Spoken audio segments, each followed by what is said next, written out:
உலகை எழுப்பும் ஞாயிறு அங்கே குடியிருப்பான். அவன் ஆனை முகத்தனின் அடியவர் மனத்தில் ஒளியாய் வந்து கொலுவிருப்பான்.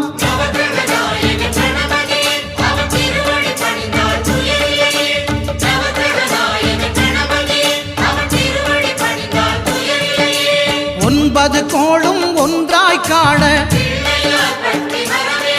அங்கு கற்பகம் என்னும் கடவுளின் மெய்யில்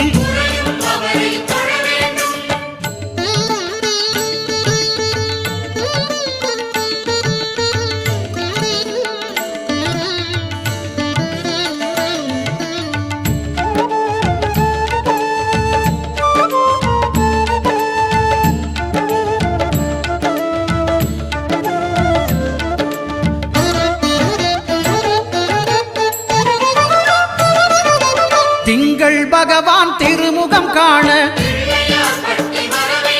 அங்கு கற்பக பெருமான் தொப்புள் குழியில் திங்கள் பகவான் திருமுகம் காண அங்கு கற்பக பெருமான் தொப்புள் குழியில் பார்க்கடல் பிறந்த சந்திர பகவான் கணபதி வயிற்றில் நிறைந்திருப்பான். எங்கள் கற்பகத்தானை கண்டவர் தமக்கு தீரா பிணிகளை தீர்த்து வைப்பான்.